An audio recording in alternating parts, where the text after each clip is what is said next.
Thanks for joining us, Merrelyn. It's really great to finally be in Canberra and meet you face to face.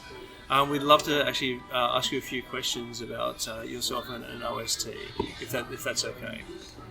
You and Fred did a lot to develop OST, not just develop it, but actually put it into practice. But one of the things that I always thought about is like working closely with your husband. Can you talk to like the sorts of pros and cons that there are with working with your husband or working in that partnership? Well, from my point of view, there weren't too many cons, but there were lots and lots of pros. But to really understand that, you've got to understand a little bit about the context, because it was pretty much a working relationship right from the very beginning.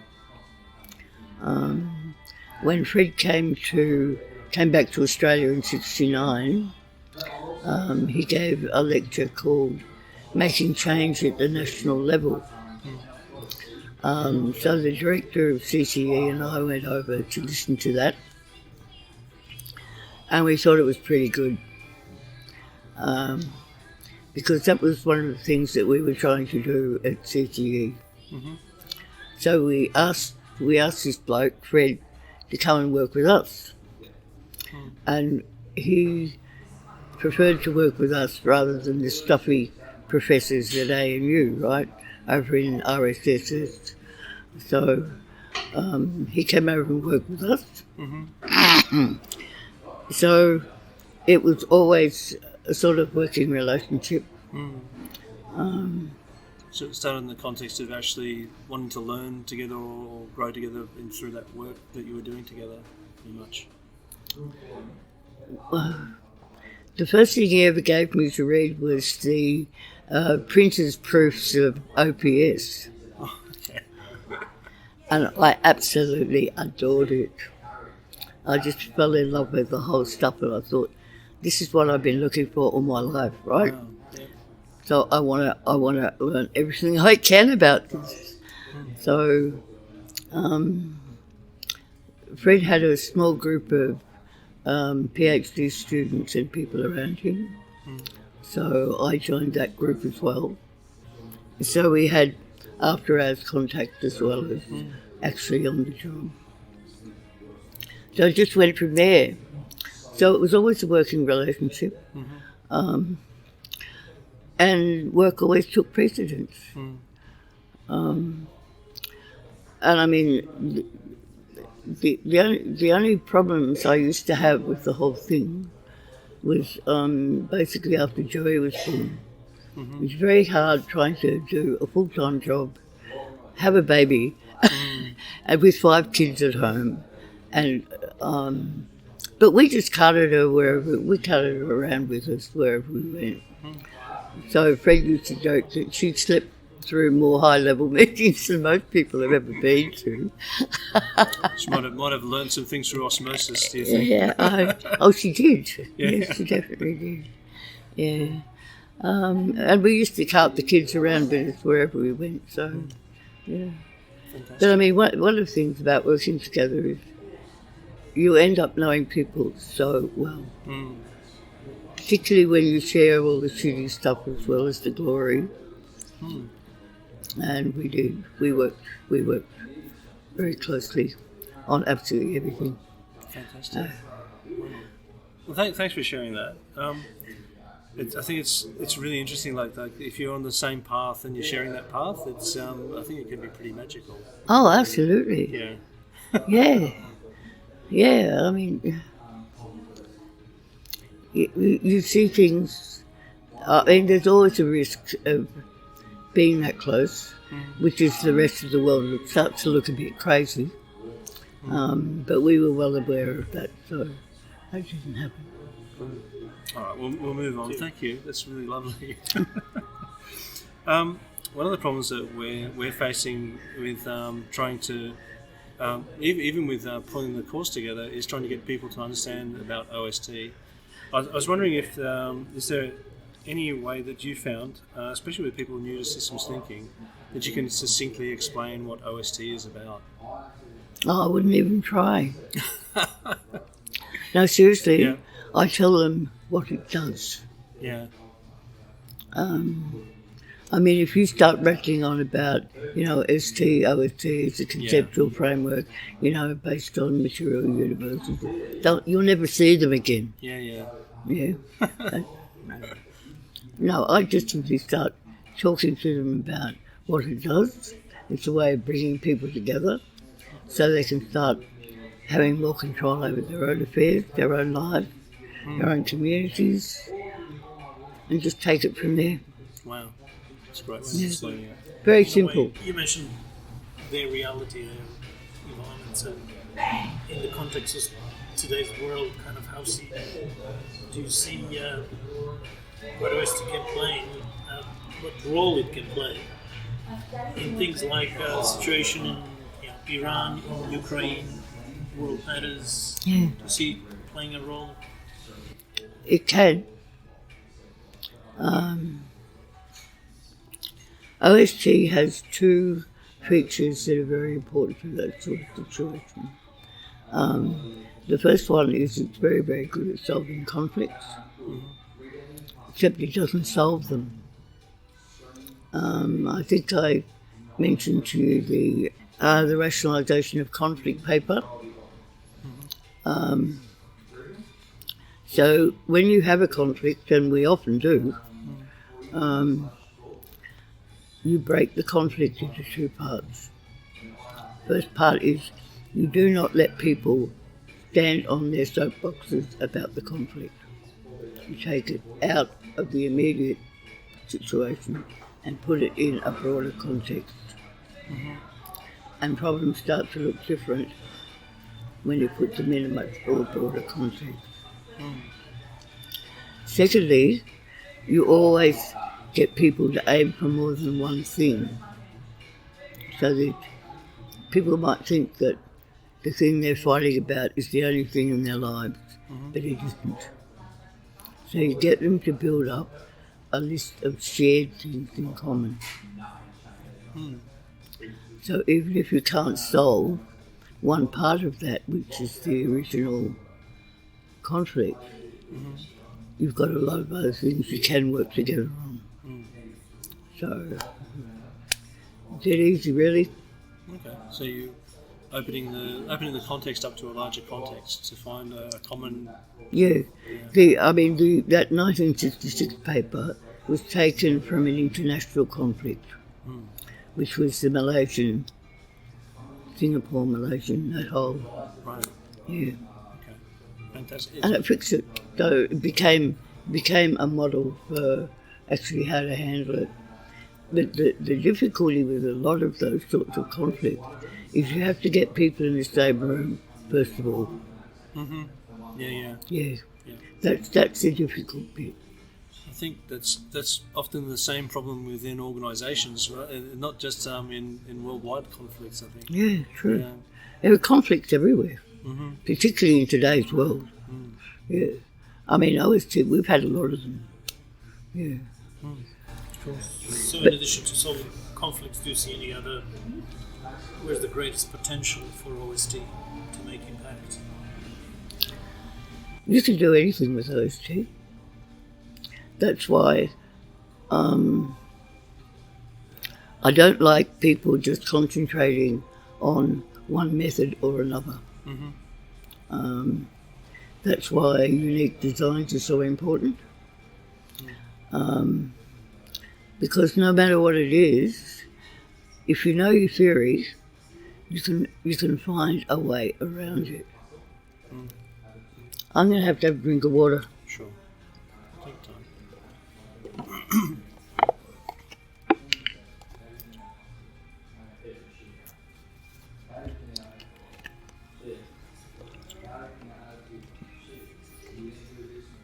So yeah, you can use OST for anything. Okay. So I'm just trying to think, like what do you imagine is the greatest potential though for OST, or not just in resolving conflicts, but is there anything that you would love to see it achieve?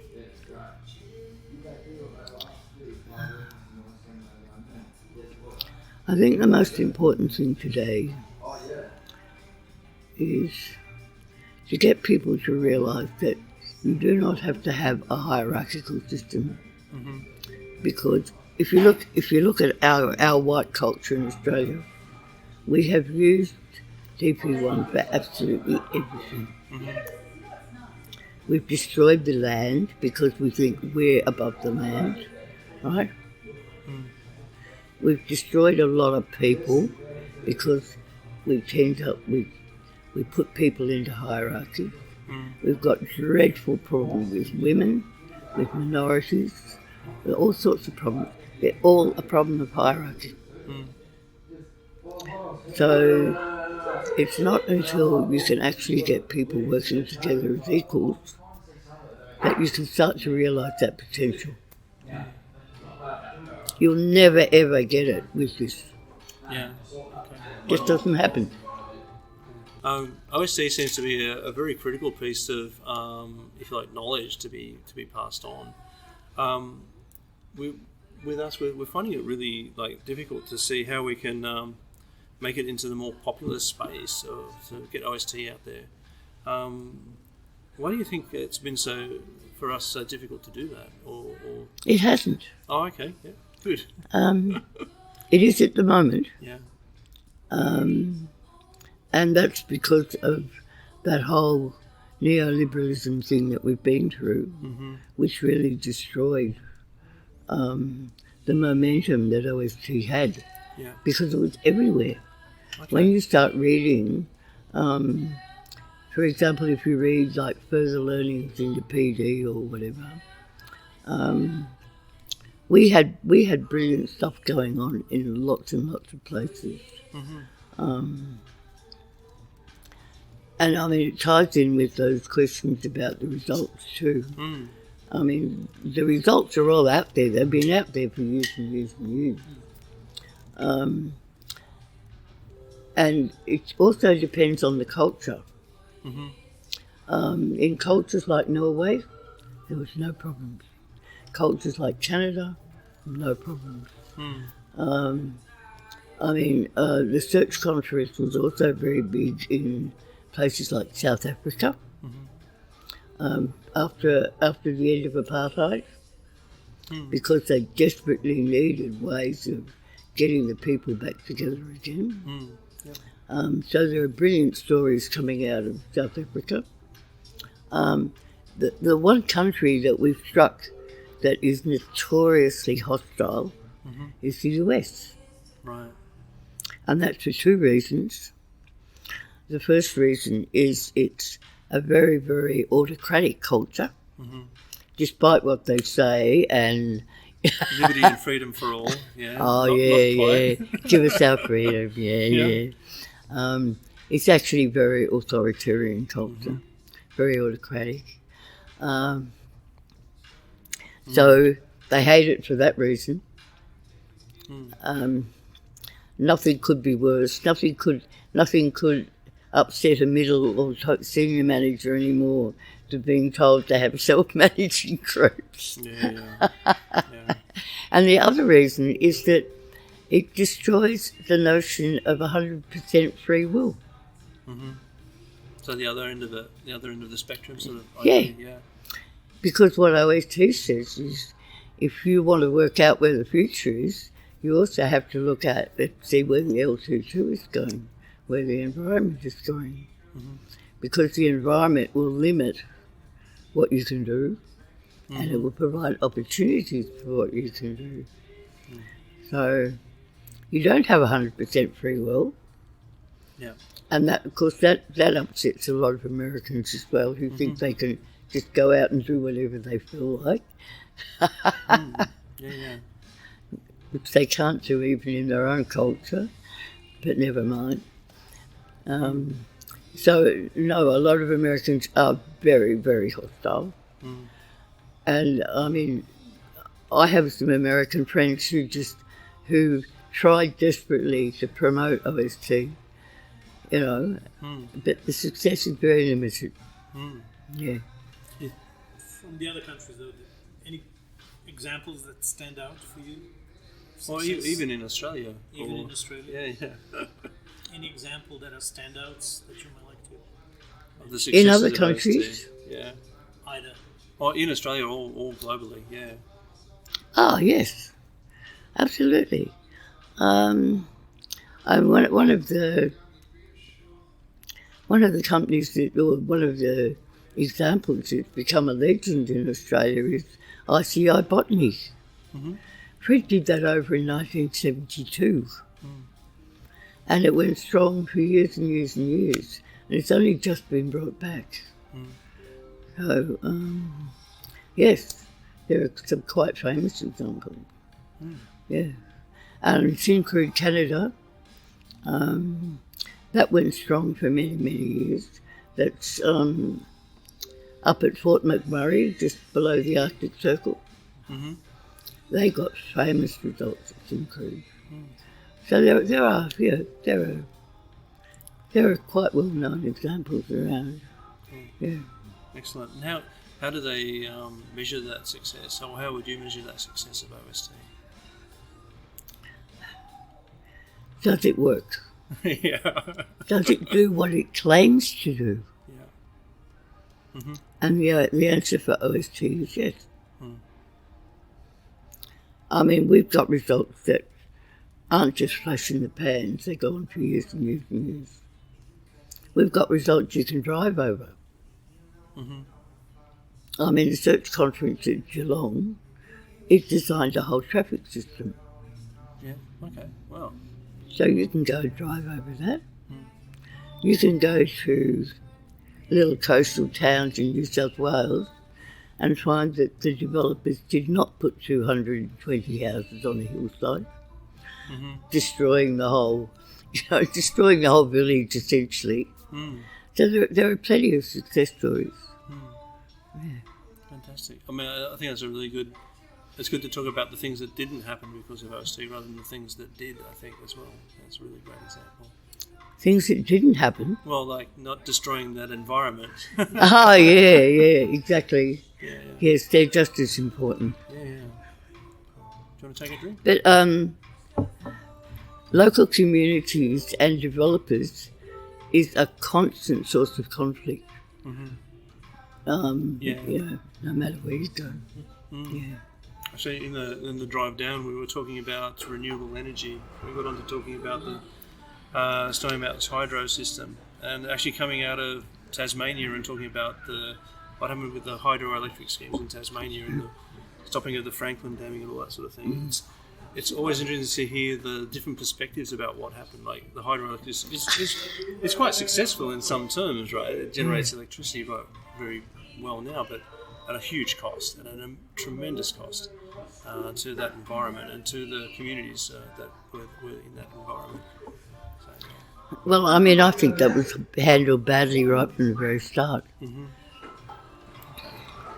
I mean, if there's any potential for a conflict between a community and a development, every party should be in there right from the very beginning. Yeah. And that's what doesn't happen anymore. Yeah. It used to happen. We had a much better record back in the olden days. Which, Why do you think that is? What's changed in the community that's changed that? Is it? the culture's changed tremendously. Yeah. I mean, the old culture in Australia, the old language is just about gone. The old culture was, it was much more cooperative. It was much more genuine egalitarianism than there is today. Yeah. I think even in my time, I probably noticed that in Australia. Even in my time, I think I've noticed that in Australia as well. Yeah. I've noticed tremendous changes. And I mean, even in the area of women's rights, we've made some superficial gains. You know, you can actually go and buy a house now in your own name and sorts of stuff like that. But Vote. Yeah. you used to be able to. I know. That reminds me, we need to go back a bit, but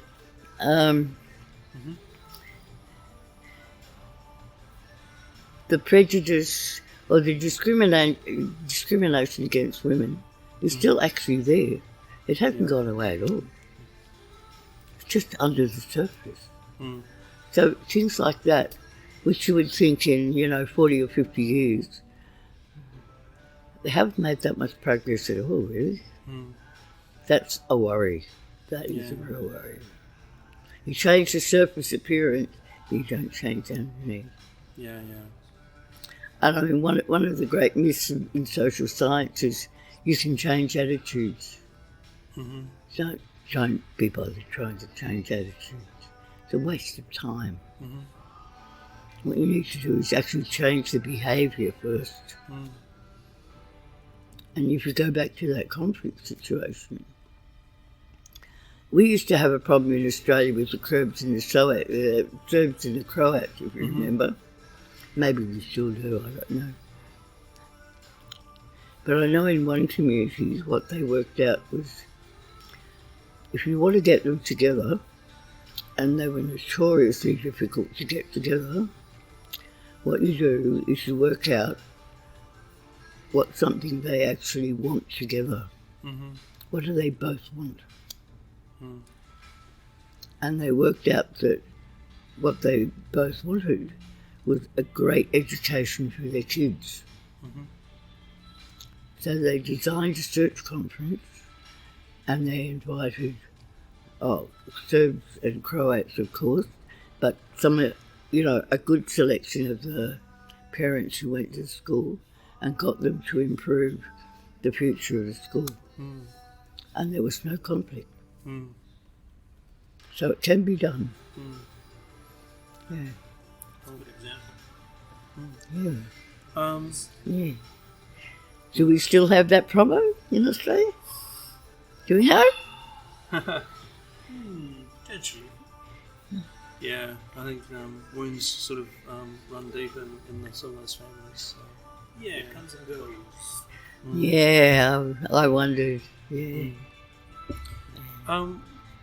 Given that OST's been... As a guest, interstate or national, we'll start conducting our Lucky Pocket prize treat giveaway. Excellent. This starts at 3 p.m. Maybe and we'll- drawn hourly until 1 a.m. with a total of 11 draws and a prize pool of $2,000. Where did you people originally come up with the idea of putting on this course? Where did it come from? I don't know. It's interesting. So all the three of us come from a background in the agile software development space, but what we've been doing the last few years is building a community, online community around systems thinking, and we came across OST via Peter mostly, and what we saw in it was what we think is the most coherent, practical application of systems thinking that we could actually see that's out there. And the more that we uncovered, and when we learned about yourself, we thought, well, this is something we want to actually bring to the world, or see how both we can learn about it and practice it, but see how we could bring it to the world in a greater sense as well. Right. Yeah. Oh, that makes perfectly good sense. Yeah. We also, like, when we were talking to people like Michael Jackson, his reaction to it also was quite affirming for us. Like, he said, his reaction to it was, and I know you've had dialogues with Mike Jackson, but it was just reaffirming for us to say, well, this is actually something that is actually quite recognised and quite well known, and has a large history and background to it as well, which excites us both in terms of the practical application, but also in terms of the scientific and theoretical background that backs it up as well. So that's why I think for me, I'm not sure if I'm speaking for the other guys, but that's why for me I was very interested in actually pursuing it. Yeah. Ah, interesting. Can I add to Good. that? Yes, of course. So I first came to learn about OST from Trond, actually. We were following each other in Twitter, and I noticed that Trond, our interest was mostly system thinking, but I noticed he began to publish a lot about OST, and then we began to have a conversation, and he sent me some article, and I started to read it, and I shared that with the guys, and I said, wow, that's amazing, let's learn more. And then we realized, Trond told us that Merrelyn lives in Canberra. What a shame that we didn't know. Yeah. And we said, you know what, it almost become like a mission for us. We said a lot more people have to learn about it.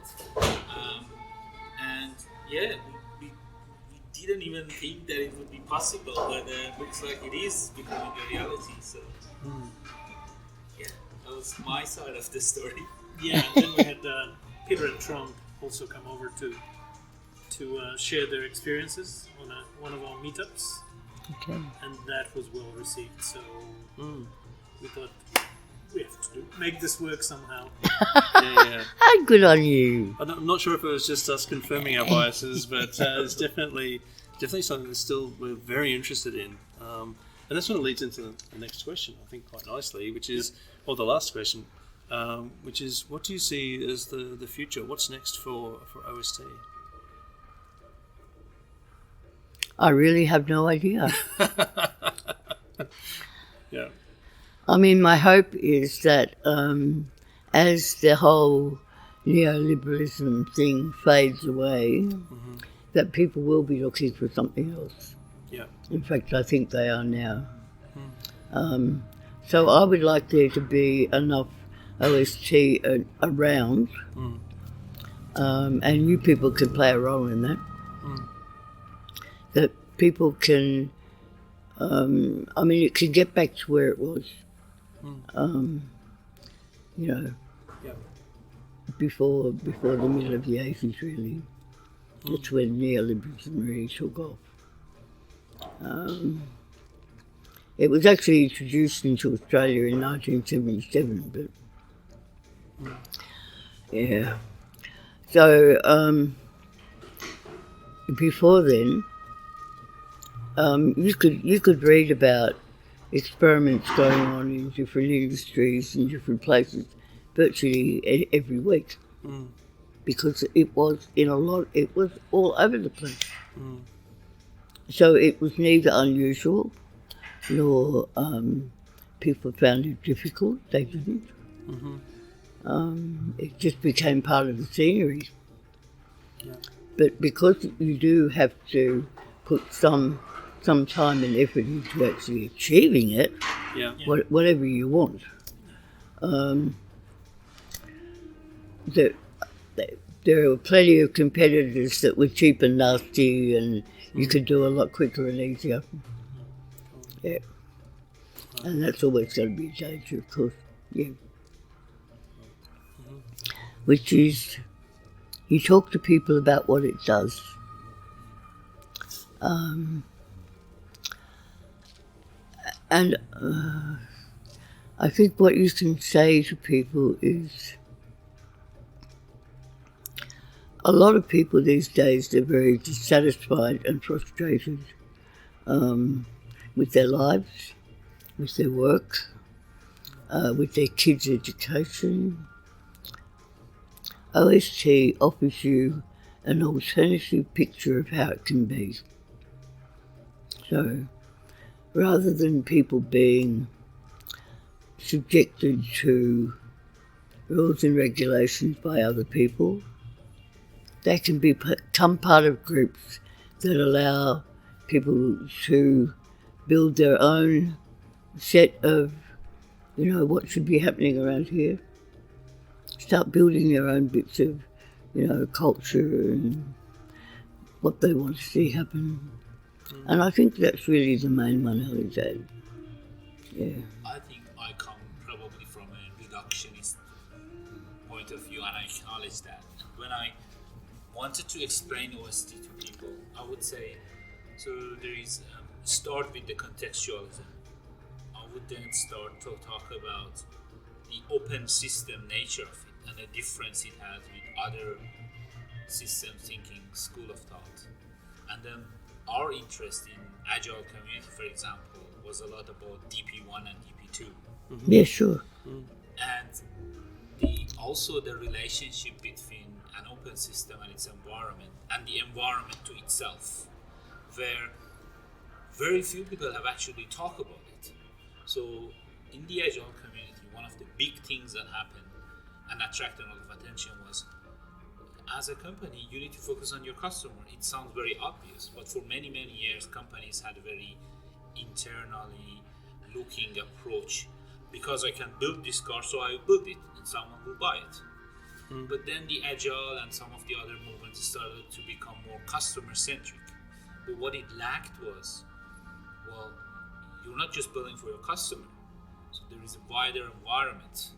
There's a need in the environment, and you're trying to respond to that need. But look at the consequences, and look at how the environment changes.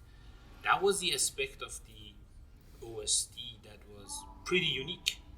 And the other aspect for us was, we've been hearing about many of these concepts separately, but we've never seen any approach or school of thought that bring all of them together in a consistent way. So all of the different aspects of it works together really nicely. You don't see contradictions within the theory. And when I was reading about this history as well, I realized that it's gone through quite a few iterations, OST. So it started from socio-technical, and then the open system, and then you and Fred kept incrementally and continuously changing it. So from what I explained, what is missing from my understanding? So I obviously, like I said, I think this was a very reductionist way of explaining it. But is there anything, as I explained to you, that I missed something really critical? Then I say, Ali, I don't think you got it. Here is the thing that you missed.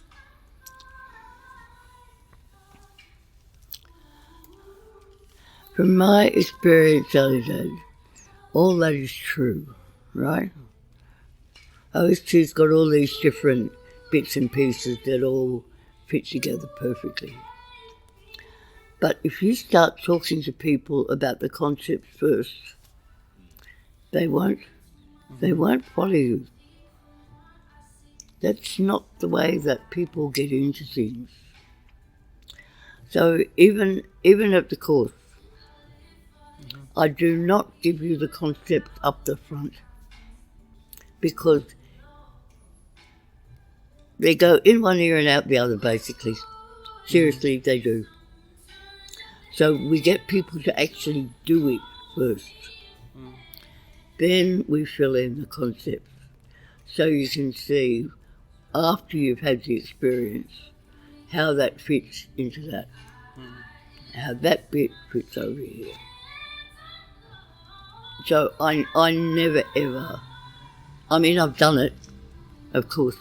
You work in a university, you have to. You know, you get up and you give this really high level, top down, conceptual, whatever. Because you get paid to do that. But that's not the way that people learn. So I'd much rather people have the experience first, and then you bring them, you gradually introduce them to the theory. Are you still okay if we ask you more questions? Yeah, sure. Yes. Do you want to take this chair? No, I'm good. I think you wrote a book about schools. Yes. Do you want to talk a little bit about that? I'm very keen, because I think a lot of the effort we put into your organizations to change the culture, systems, etc. I think we're dealing with adults, and adults are not very flexible. But if you're building for the future, so it's very important for us to start at a school. Oh, absolutely. Tell us a bit about your book about this school. Yeah. Where did it come about, and what was your intention, and what was in the book? The intention was to actually help people build some decent schools. Because there are plenty of independent schools, right? And there's plenty of little community schools. But they only ever get one part of the equation right. And there are several parts to getting a school right. The first one is that it's got to be a joint effort between the community, the parents, and the teachers. They all need to be in there. So a school basically belongs to a community. It is not a standalone The second one is that you've got to have GP2 throughout. So not just with the teachers, but also in the relationship between the teachers and the kids, and also within the kids themselves. Now, all that is possible within limits. So it's important to know what the limits are as well. Because we also have things like teachers have a special, duty of care and all that sort of thing. So it never can be 100%. So what I tried to do in that book is spell out with 3 very simple cases, and it's American. So that's another complication, but spell out how you would go from start to finish. And it's got to go and read the book. I've got a spare copy, I'll give it to you. Thank you. Yeah. And the theory is built in as you go through the stuff. Yeah. All right. And it's also because so many American schools are absolutely huge. They've got these huge communities and huge schools. It's actually an example of how you integrate at higher levels of complexity. So how you scale up. Now I have to ask the other question. One of the things we face in the agile communities, as well as companies, big corporations, there is this thing called scaling agile. As what? Scaling and oh yeah. And but that's because you started all wrong. there you go. That's what, tell us more. You can never scale it up. That's what I wanted to hear, because a lot of things you talk about is about community and teams, and at some point, if you have too many teams, how are they going to retain that sense of community? Is there a limit to how we grow and scale, or what is not working that we don't get? Listen, if you want to change something, first of all, you've got to see it as an open system. Agile never did that. Agile was a collection of methods with some nice ideas, right? And they just bunged it in here and there and everywhere over the top of an existing legal hierarchy. You've got oil and water. They do not mix. You're never going to scale that up. Anyway, it's not worth scaling up, right? You've got to learn the basics of what makes an organisation. There are 2 dimensions. There's a vertical dimension. Agile ignored it. Totally ignored it. Agile knew that there were people, and people needed a good degree of individual control. That was all it knew. The second dimension is the horizontal dimension. Agile ignored it. You're never going to scale that up. If you want to change an organisation, you've got to look at the whole thing. Preferably, it comes in 2 parts. First of all, you have to integrate the whole system with its extended social field. That's part 1. Then part 2, you have to start designing as a system to get GP2 in the whole. You cannot do it in bits and pieces. That has been tried to death. Every one of them has failed. Yeah. So it's got to be systemic right from the start. Now you can get little bits of GP2 operating informally. Okay. for a while, until the rest of them wake up. And usually the instinct is to kill it. That's the most common. It's the most common story. You just told the story of agile transformation in the last 20 years. Yeah. I think the examples where it succeeds is where that thing isn't killed. They might use some other thing to say, well, why did that work? And maybe you start to look at that. That's probably where, on the rare occasion where it has some longevity, I think it's usually falls apart eventually. Probably because there's a shield around that in some shape or form. So that killing instinct doesn't hit, or there is someone protecting it for a while. For a while. Yeah. Until they get run over by a bus. Yeah. Or legal or trade. I mean, we did it at CCE. We did it for 13 years. And we protected it like mad, right? But they finally got on top of it.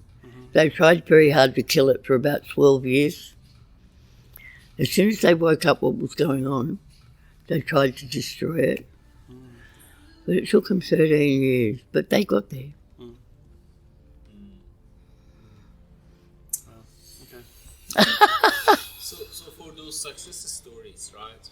Once the ideas were implemented and the people got it and things started to change.